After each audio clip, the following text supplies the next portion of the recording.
Every once in a while, I forget just how disingenuous mass media is. Okay, I'm sure I'd probably be a little bit more aware, or at least be reminded of it more consistently if I was following those stupid House trials or that show trial that's going on at the Capitol right now. Oh, people were in the Capitol, it was scary. That's nice and everything.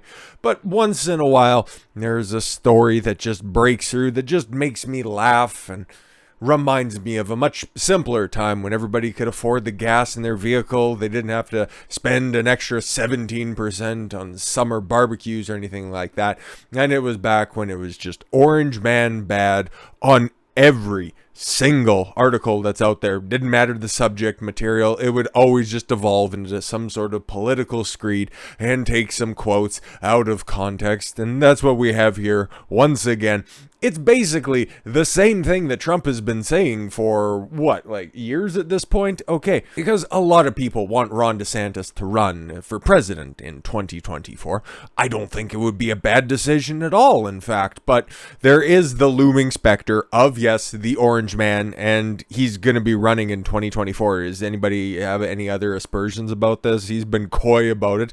He can't, because of campaign finance laws, really announce anything, but I would imagine probably January 21st, 2023, he's going to make the announcement whenever everybody's all finalized when it comes to the midterm elections that are coming up. Okay, he'll make his grand statement, and then it'll just be easy street for the Republicans to just get behind Trump, okay, and set everything up for the long term, because we've been over this stuff a ton on the fucking channel. Okay, the Republican bench is awfully deep. You just need a ball buster. Somebody's going to come in there and kick open the door, and a second and final term from Trump is exactly what you'd get. Now, would you set him up with DeSantis as the vice president? I would love that more than life itself. We'll see where it goes, because Pence isn't going to be his running mate this time around. Will it be DeSantis? More than likely. But mass media, whenever an interview comes around, there's always that question, okay? If DeSantis runs in 2024, what would happen between Trump and DeSantis? Oh my God, we just want this infighting in the Republican Party that really, for the most part, doesn't exist on the same scale as the political divide that's happening over on the Democratic side. Okay, you've got this big socialist wing, and you have this big establishment wing, and, well, more than likely, the socialist side is going to take over, because all of the old establishment hacks are like 78, 80 years old, so they'll be fucking eased out by Father Time. But the socialist wing, they aren't that popular outside of just their little blue shitholes. But even have Hillary Clinton calling this shit out right now. We should focus less on these activist ideas, and maybe we will be able to be electable again. Ha ha ha. That's nice. I can't wait for the 2016 rematch in 2024, because just like culture itself, we've been in a fucking malaise for decades at this point, and everybody likes a good sequel. But, oh yeah, no, if I could put money down on this right now, it would definitely be Trump DeSantis v. Clinton and Kamala. You fucking bet your bottom dollar on it, okay? But yeah, mass media is trying to sow discontent right here, especially by asking the same question of Trump all the time. Oh, what would you do? What do you think about, okay, running against Ron DeSantis? And the way that they edit the headlines here, again, selective editing, okay? Trump insists, I would win 2024 GOP showdown with DeSantis, according to a report. Now, there's a lot to unpack there. The fact that, did he directly say, no, I'd stamp all over him. He's great for Florida, wonderful for Florida. In fact, Mar-a-Lago's there, and it's great, and I love being there. It's a wonderful place. More places should be like it. But America is a big place, and I'm in control. It was a great place. It was even better than it was, okay? Frankly, Uncle Joe not doing a great job. Sleepy Joe is what I like to call him. Most of that statement is going to end up coming out in the interview, but it's not a report, okay? It was an interview, and there was a big omission when it comes to that quote, I would win, right there. Okay, well, let's just read a little bit of this, because that's not supposed to be, we've been going way too long on this stuff anyway, so this was just supposed to be a little introduction, okay? Because we're doing a little bit of political commentary here, because, god damn it, on this channel, I talk about shit I want to fucking talk about, okay? Because we're going from Vince McMahon to Donald Trump. That seems like a nice natural handoff anyways. And then we're going to talk talk about Amber Heard, because that bitch can't stop doing dumb fucking shit, and I talk about what I want to, okay? And if it's politics and that ruffles your feathers a little bit too much, the channel's not for you, okay? But if you're here and you're sticking around this long, it's because you like facts or maybe a little bit of humor, so let's throw a bit of that in here. Former President Donald Trump has said he's not worried about Ron DeSantis jumping into the 2024 Republican presidential race. Has he said that? Or is it just because Ron's like, no, I'm just focusing on re-election 2022 against Nikki Fried, and that'll be a fucking walk in the park if I've ever seen one. Okay, that is the safest bet when it comes to governorship that's out there right now. Ron DeSantis beating the brakes off of Nikki Fried, okay? If you can get points, okay, on about a double-digit victory, you should probably look into that, because there's no money to be made on betting on if Ron DeSantis is going to win. That's a fucking a cakewalk for him right now. But just the margin of victory, that'd be something to look forward to. Okay, but anyways, okay. But his associates are trying to kill a White House bid by upstart Florida governor. He doesn't want to right now. He will in the future. He's just looking after Florida right now, okay? Would he hop on the ticket? It only is a question that can be answered if that presents itself. But as of right now, he has said that he's not running for president. So there's no beef here. You're just manufacturing beef. Lots of beef. I don't know if Ron's running, and I don't ask him. Trump told the New Yorker in an interview published Monday. Where's the report? Okay. It's his prerogative. I think I would win. See? That's pretty important. Okay. It's his prerogative if he's going to run. He says that he isn't. He doesn't ask Ron if he's going to run. Okay. Everybody knows Trump is running in 2024, so you best get the fuck out of the way. Unless, of course, you're one of these rhino candidates that's going to come out of the woodworks. Who knows? Maybe Chris Christie's fat ass will waddle back on stage, and that'll be funny, because it's just going to be an entire debate circuit of just outright fat jokes. Just Trump wondering if he has a larger podium than what Chris Christie's standing in front of, or making sure that he's not positioned quite towards the edge of the stage, otherwise it might turn over or break off. That would be great. Please do that. And as a matter of fact, I would love to see that. But again, just when you think that the media, I don't want to say righting the ship, but you get led astray every once in a while, and you just forget how disingenuous they were towards the Orange Man. It was bad in hindsight, and it's still bad in practice, and it's only going to get worse in 2023. Strap in, folks. If you think that we've seen the worst of this stuff, oh no, we have not seen the spurgeoning that's on the horizon. Anyways, so that was the primer at the offset, and I don't know if I can even talk about this, but I find it hilarious, and I want to talk about it, so let's try and push the envelope a little bit, okay? Because I've been struck. How many strikes have I had? I think like 10 on the channel. It's a fucking marvel that I even got monetized as quickly as I did. I think it was like a couple of days. But even still, okay, the one thing that I got struck for was saying something good about the government in Texas itself, okay? And this one, I would love to go deep on, but I know how far I can go up to the line. But then again, just making like a passing remark about getting rid of mask mandates in Texas and it not being a fucking cataclysmic eclipse from berserk level travesty, okay? That got me a strike at the time. Meanwhile, it was a 20-minute long video about how Doug Ducey from Arizona is a total fucking rhino cuck, but even still, okay, so we're going to tread lightly on this one, probably use a little bit of an Amber Heard dialectic strategy where we'll replace words with something that means something completely different and then just say theoretically that they mean the same thing. I use them interchangeably. So you get my drift on this one, because you can probably read the headline that's just, there we go, right there.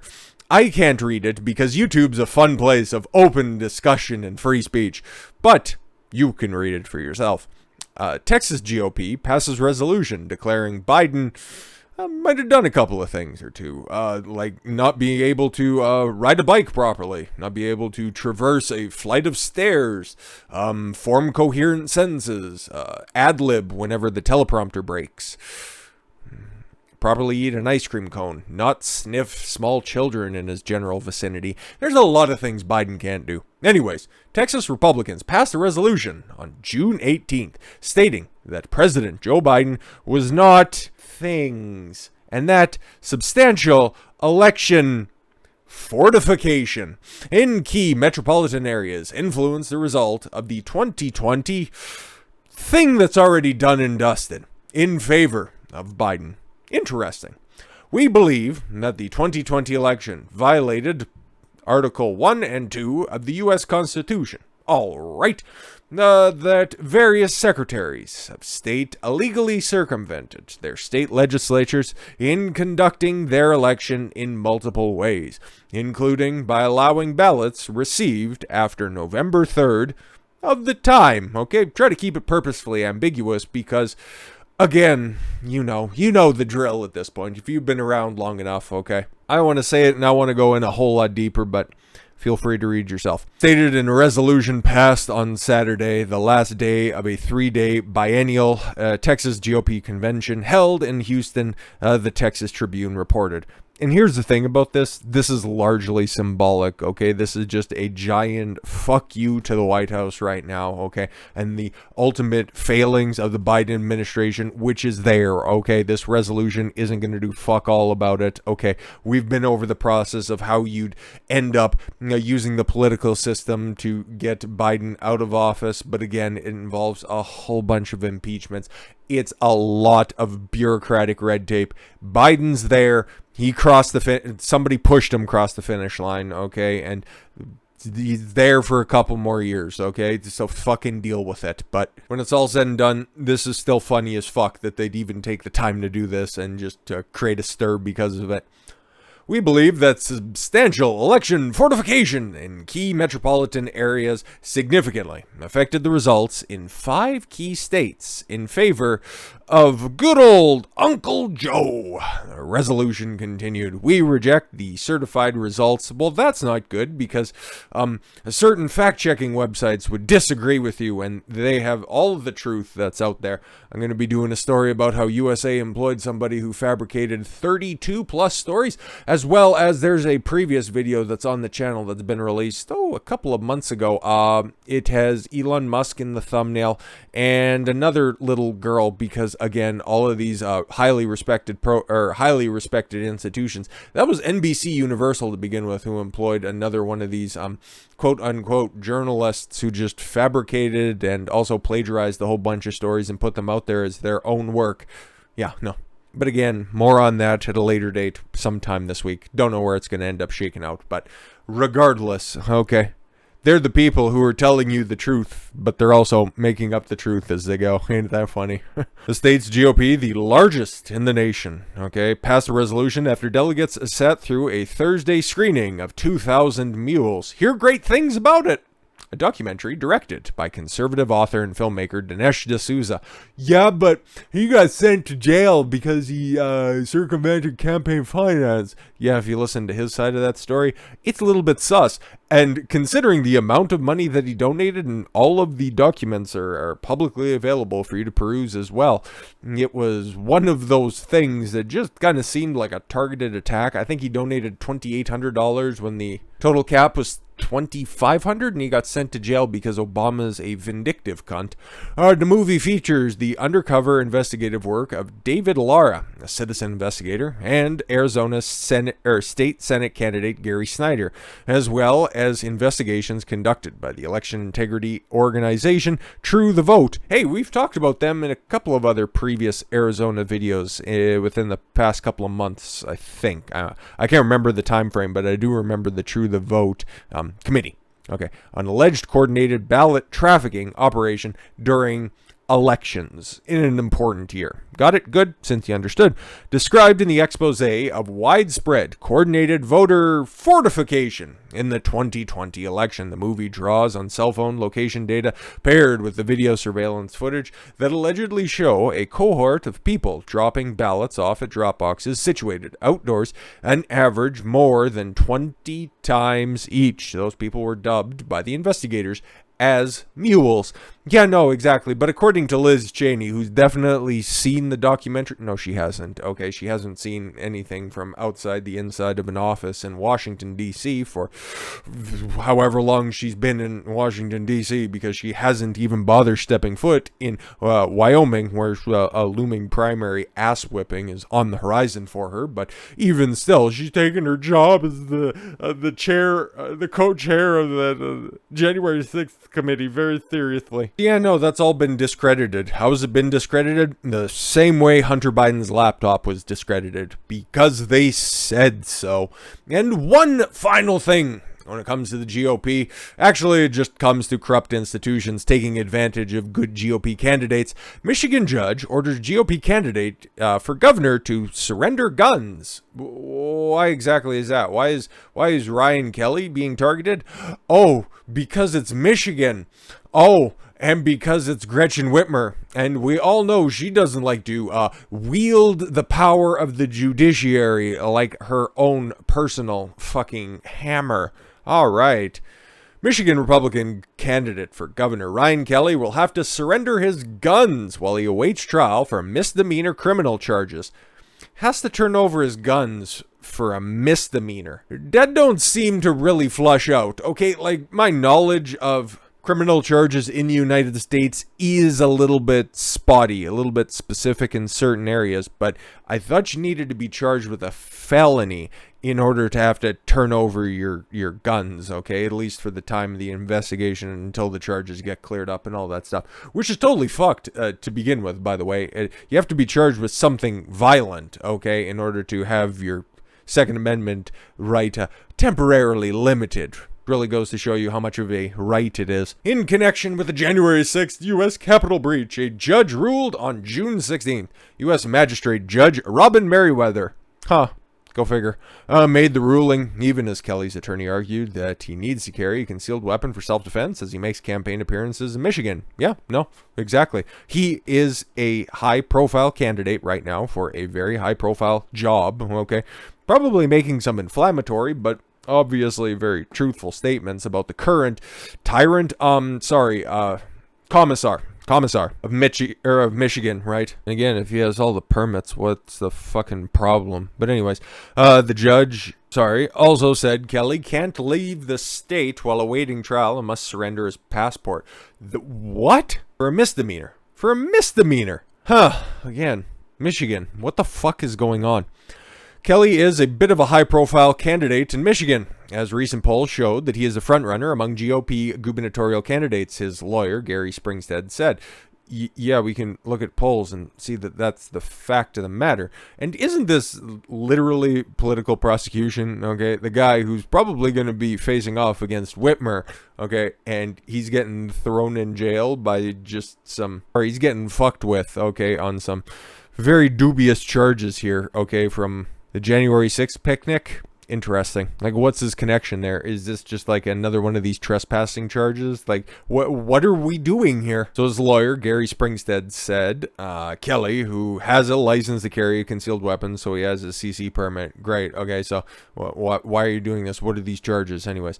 Asked that he be permitted to carry his firearm for his own self-defense during the campaign. Yeah, no, it bores out, okay? About a week ago, Kelley was arrested in Michigan and charged with participating in the January 6th of the Capitol. I didn't think that was like an actual charge. You're going to have to be a little bit more specific. He was charged in connection for maybe being in the area. Okay. Federal prosecutors said in a court filing in U.S. District Court to the District of Columbia. So, okay, remember, okay, January 6th was 2021. And just after he started to make waves when it came to the primary for the GOP side of the gubernatorial ticket in Michigan, then he gets arrested?